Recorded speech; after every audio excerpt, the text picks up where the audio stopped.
So people ask the question, what about their own negativity, their own negative feelings, thoughts, emotions, and beliefs, and how their inner experiences of negativity may affect what it is that they share in the divine matrix. And what the ancient traditions say about this experience is nothing new. It's the same experience in humanness now that we had 2,500 years ago.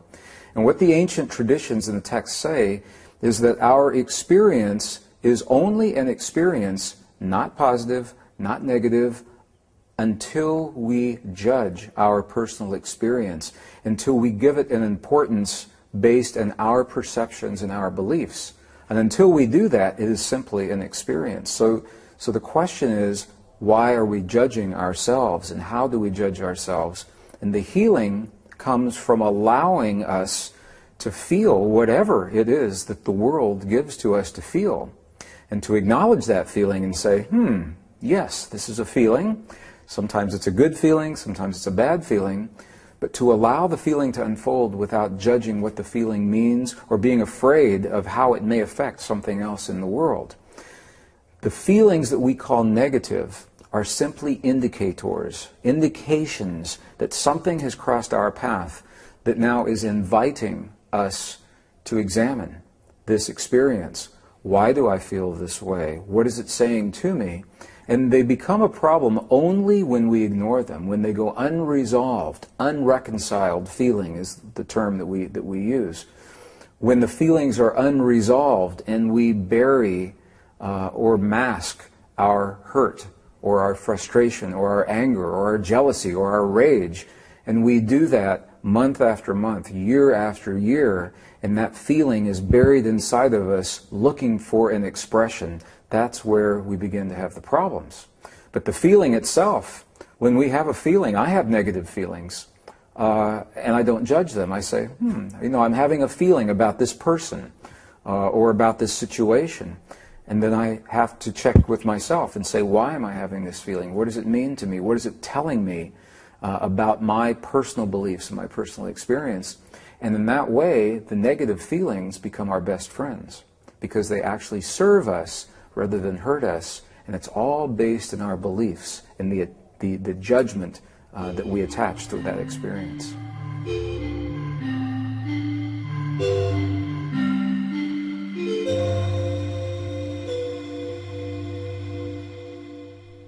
The ancient Essenes tell us in their texts 2,500 years ago, very precise language, that every human lives in this earth in three worlds at the same time.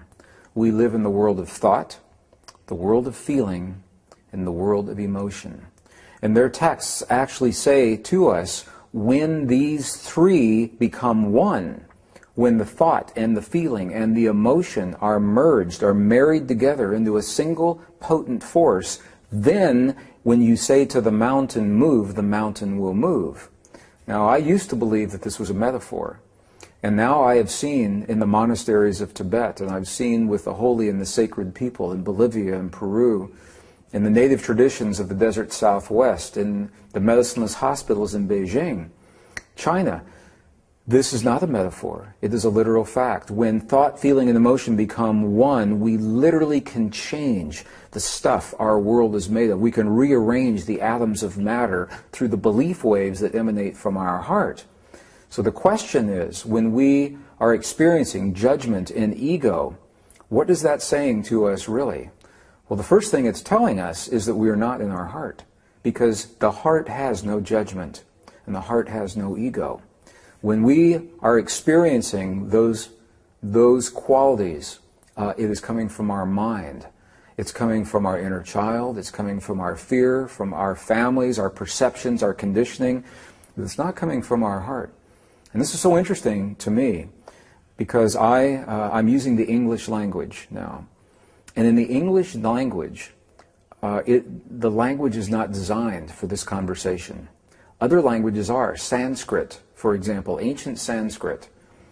In Sanskrit, there is one word that means the energy body of the human, for example. It is prana. In English, there is no single word for prana, so we have to take other words, put them together. energy body or electrical magnetic field or something like that. And the same is true when we speak about the language of the heart. There is no word in the English language that describes the language of the heart. Part of my heritage is Southeastern Cherokee, Native American Cherokee. And in that tradition, there is a word that means the single eye of the heart that doesn't see right and wrong and good and bad. It simply sees what has happened with no judgment. And that word is Shante Ishta, the single eye of the heart.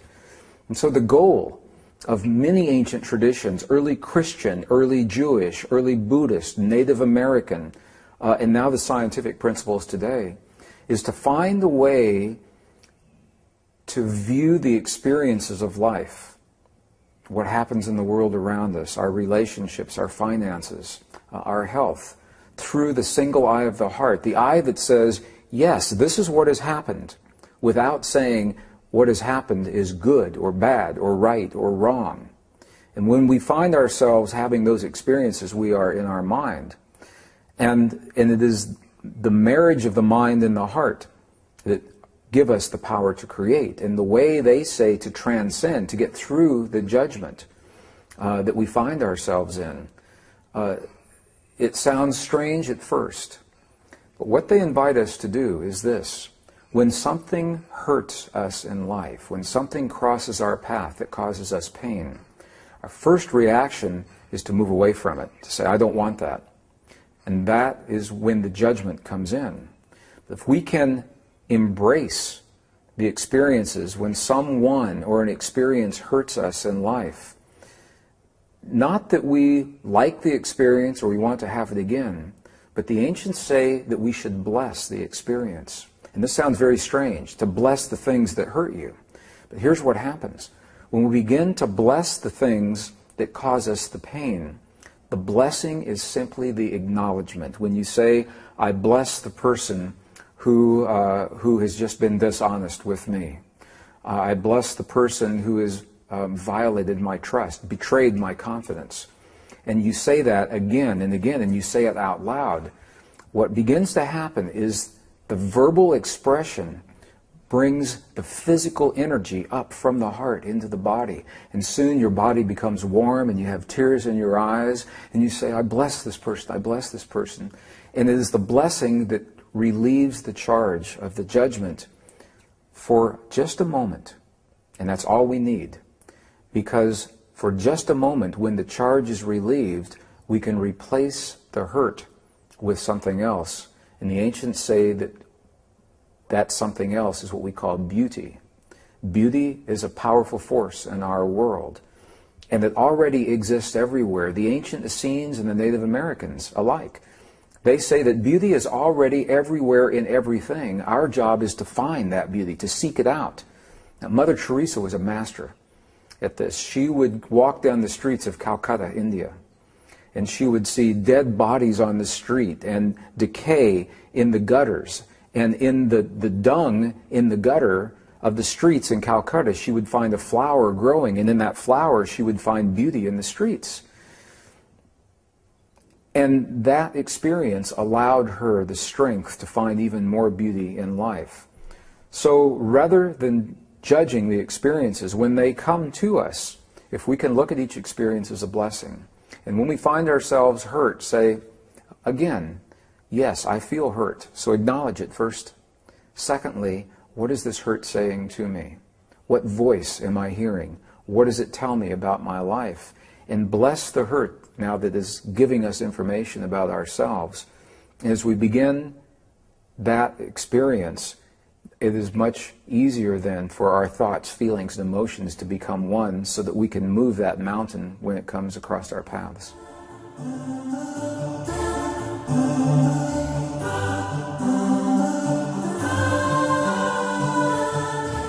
So the question then that the scientist asks is, if we know the experiences work, if we know that when one person or a group of people come together and they share a common experience in their heart for a period of time, such as the International Peace Project in the Middle East, where people came together to feel the feelings of peace during the Lebanese-Israeli War in the early 1980s.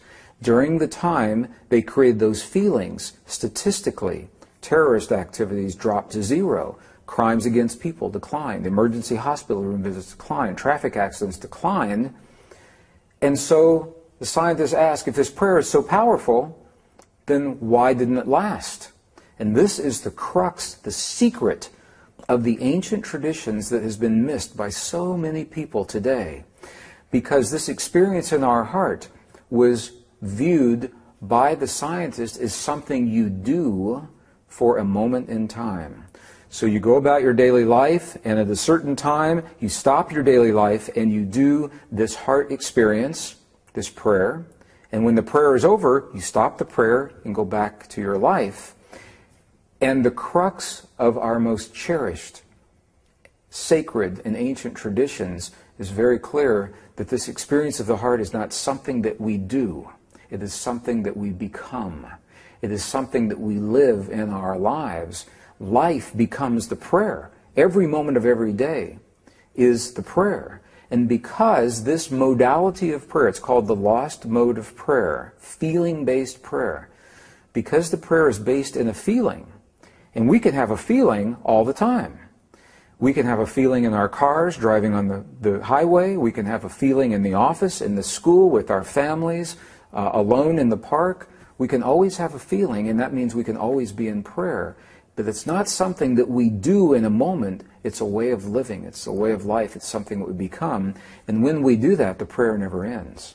And that is the secret to maintaining the powerful effects that are documented by science and that the ancient texts and the Essenes tell us are possible in our lives.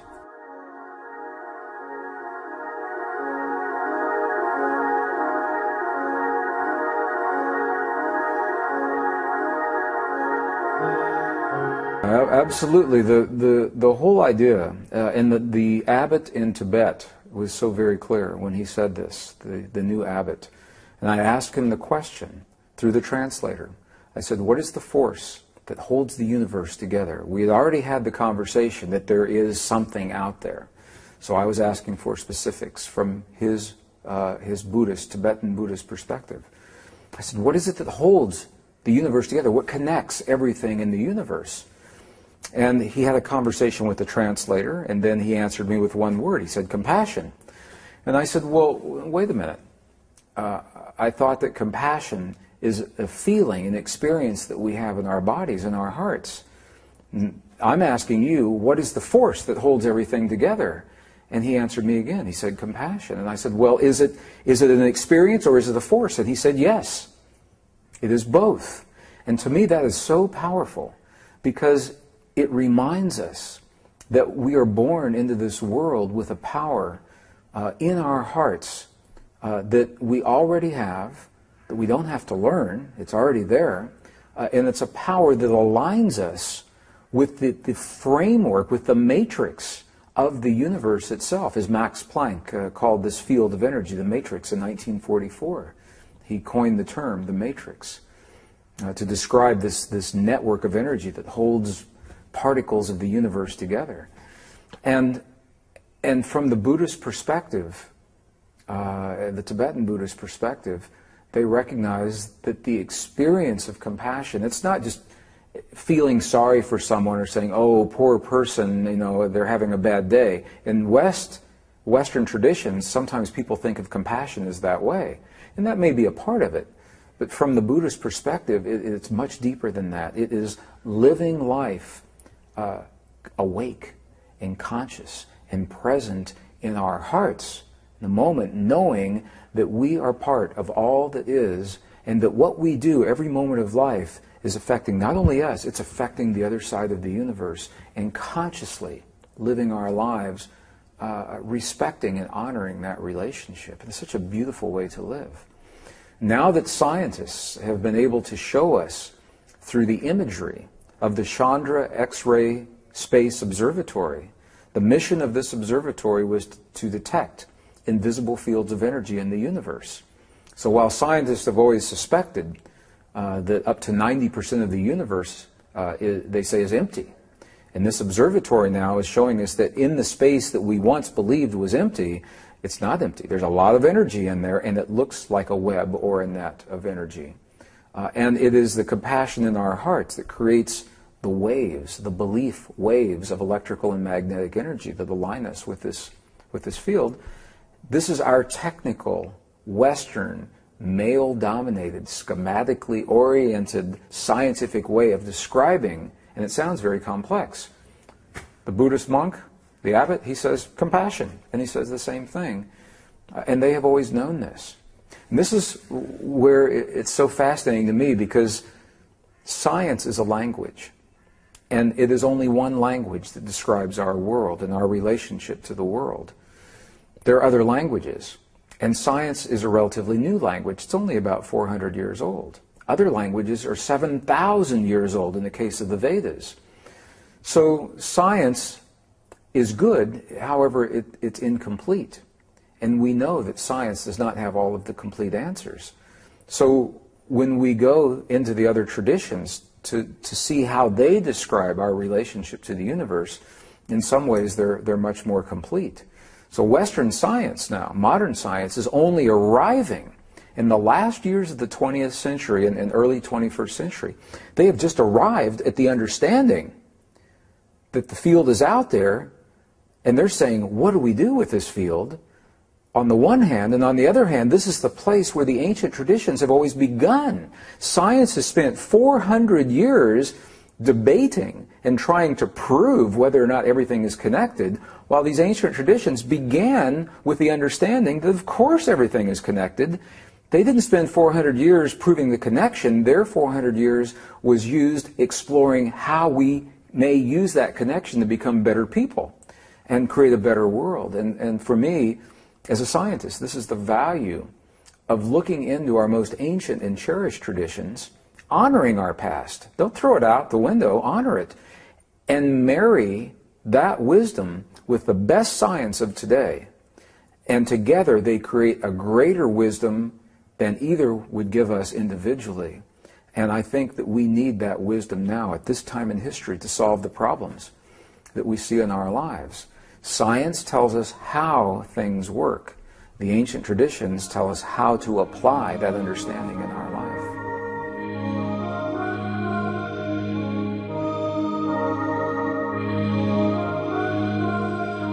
Science told us that we must believe either one or the other, science or spirituality, but not both. Now, as a child, I always believed that science and spirituality are the same thing, and I thought everybody else believed the same thing. They just didn't talk about it. So I always believed that when we study science, we understand nature and how the world works. Ultimately, we're understanding God. But when I began working in the corporations, I found nothing could be further from the truth. They said, you either are a scientist or you're a spiritualist. You either use technology or you use religion. And it doesn't have to be that way. So I think our greatest power in this civilization, there is a new science and a new spirituality that's being born right now. And it's so new it doesn't even have a name. We don't know what we'll call it. And maybe it's better with no name, because if there's a name, then there's rules and somebody owns it. So right now it has no name. But it is a blending, a beautiful marriage of the technology and science that we have today with the understandings that have served us for over 5,000 years and got us to the point where we are today.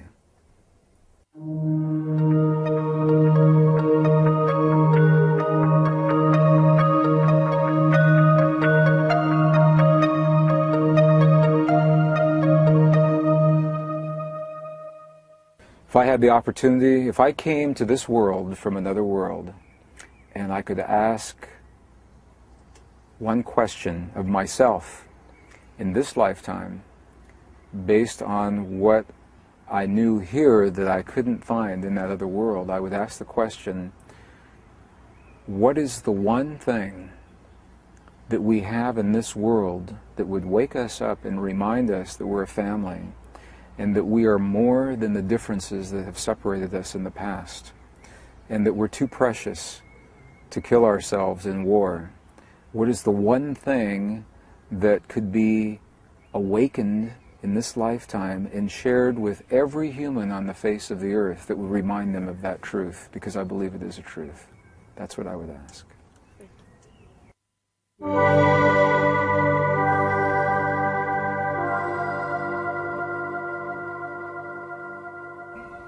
The word resonance is it's a very powerful word in our language that simply means when two energies find a way to match one another. So for example, I'm a guitarist, so I'll use a guitar as an example. If I have two guitars in the same room, and I have one guitar leaning against one wall and another guitar against another wall, and I take one string and pluck the string here, this string on the other guitar will begin to vibrate as if it were the one that were touched. And the reason is because they are in resonance. They are tuned the same. The other strings will not vibrate because they're not tuned the same. This is a powerful principle because when we can find resonance in our heart, we tune our bodies the way we tune a musical instrument. And we do this with thought, feeling, emotion, and belief. We choose the quality of belief inside of our bodies that brings us into resonance with the truth and the beauty, or the anger and the hate of the world around us. And the beauty is that we get to choose where that resonance comes from.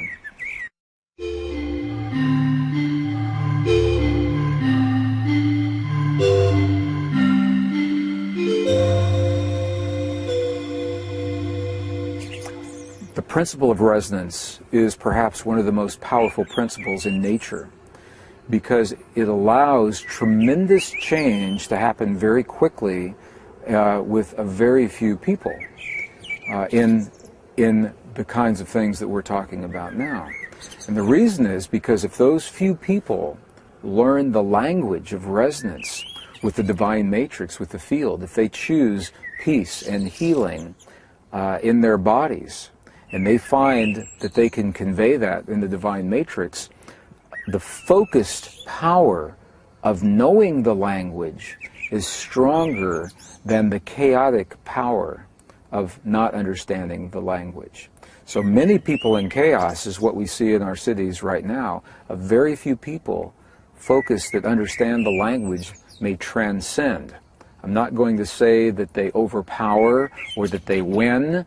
I'll say that they transcend. They're no longer locked into the negativity from those other people. And it's because of the principle of resonance.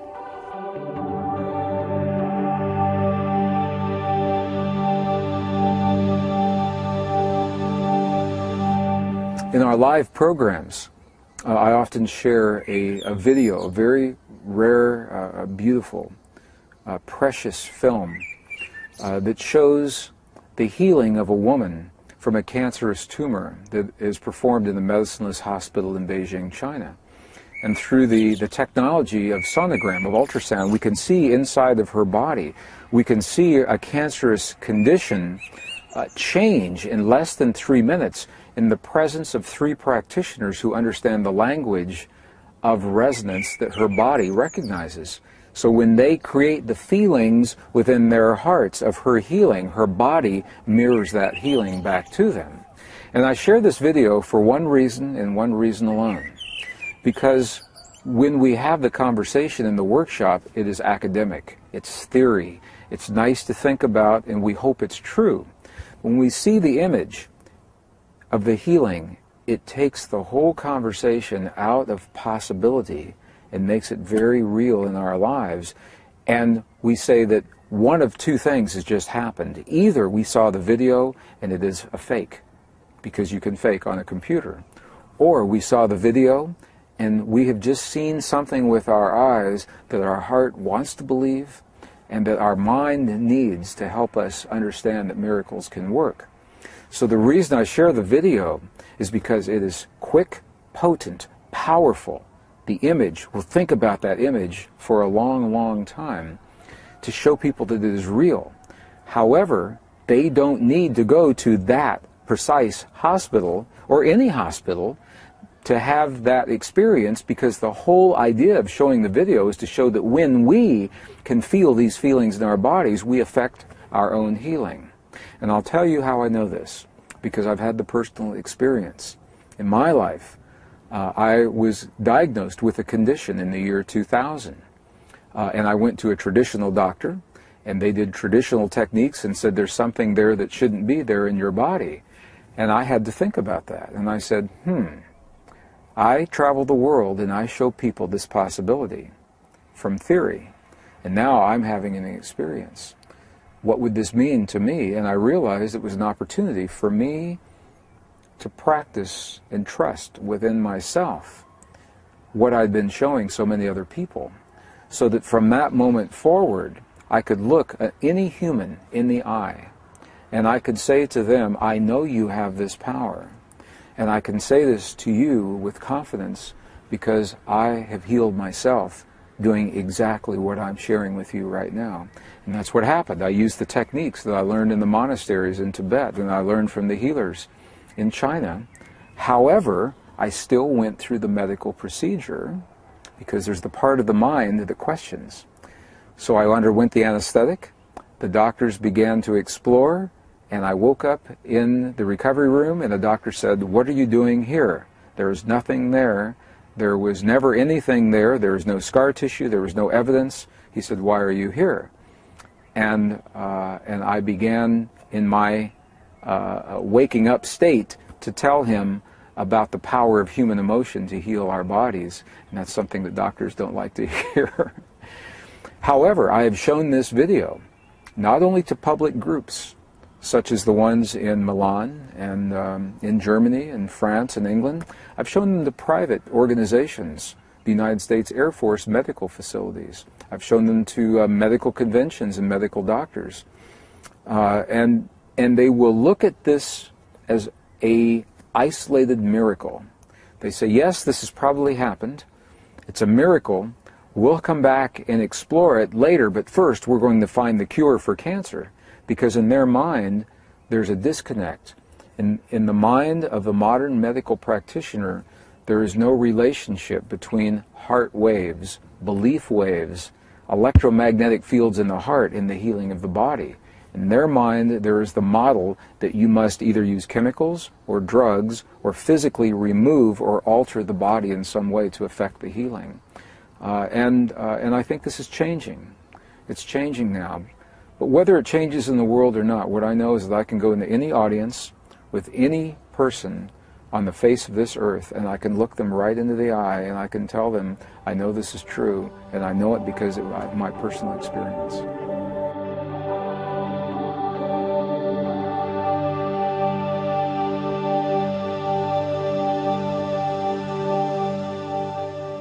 When we say the practice for many people in the West, again, it sounds like something that we do sometimes. And the key to all of the traditions is that it becomes a way of life rather than something that we do sometimes. Our conditioning in the West is that our spiritual practice is something that we do at the end of the day when the children are fed and the bills are paid and the dishes are done and the clothes are clean and the lunches are prepared for the next day, and then we go into a room and close the door and turn on the music and light the incense and burn a candle, and by then it's 2 o'clock in the morning and we're too tired to do anything, and we take a deep breath and say a mantra and go to bed. The point is, and that's an exaggeration, but for many people the point is that their spiritual practice is compressed into a few moments after everything else is finished in our culture. Ours being the West. However, you go into the Native American cultures in North America, South America, again into the monasteries in Egypt and Tibet, their entire lives are the spiritual practice. And then every once in a while, they will stop that spiritual practice for a moment to make change for 20 euros. It's just the opposite of the way we think about life. So again, it's about becoming the practice and allowing it to be a way of life rather than viewing it as something that we do in a moment in time. And this is, we do the programs all over the world, and people come after the program, 1 day, 2 days, 3 days, and they say, great program, where is the next program? What should I study next? And I have to say to them, there is no more. Go home and experience and live what it is that you've learned here. But for some people, the diversion, it's easier to go from workshop to workshop and study to study and teacher to teacher rather than embrace and live what they've learned already in their lives.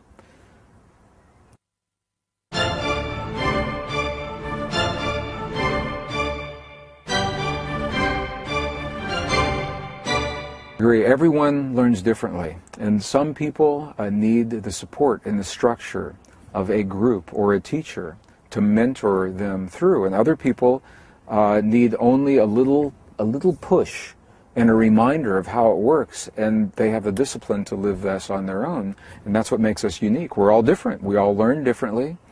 We all learn from different language, and that's why there's so many teachers that often teach the same thing. And people come up to me all the time and say, this sounds very similar to what my Buddhist teacher said, or what A Course in Miracles says, or what someone else has said. And I say, well, yes, that's good, because I expect if something is true, you will hear it many different times in many different ways. However, while my language may work for some people, other people, they may learn better from another language. And I've learned, we do workshops for children in second grade, so they're 8 and 9 years old. And we go into the school, and the school invites us. And when we do that, I use very different language. Very visual programs, no technical words, a lot of direct experience, and we pose it all as a mystery that has not yet been solved. And these young people love to know that there's something left that they can still solve. I speak to high school seniors. We use a different language, very different language. We've gone into nursing homes where people have a very short attention span, and the technical words will not work. So we find another language.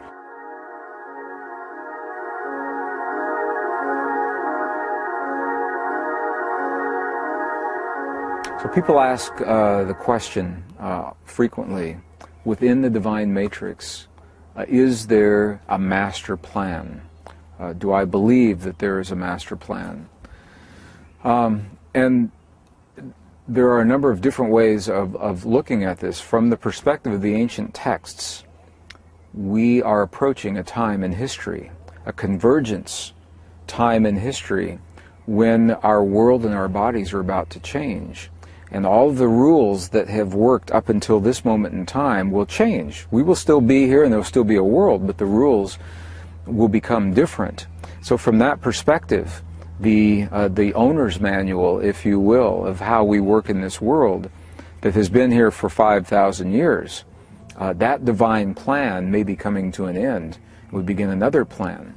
But within this divine matrix, what we know is this: we're living in a field of many possibilities and energy that will allow us to create whatever it is that we can imagine in our minds and feel in our hearts. And from that perspective, we are limited only by our imagination and our courage to feel the feeling in our hearts as if our dreams have already come to pass, if they've already come true. That, I believe, is what our experience here is all about. What happens if you take a beautiful human with a mind and a heart and you place them into a world where they may create anything that they choose? Will they create lightness or dark? Will they choose peace or will they choose war? I believe we have complete freedom to create. However, I believe we are limited in the sense that we will not be allowed to destroy this planet, because I believe we are also part of a greater existence, and what happens here affects life beyond here. And from that perspective, there is a greater plan that allows us to develop and mature, but will not allow us to destroy this world or ourselves. I believe that plan exists.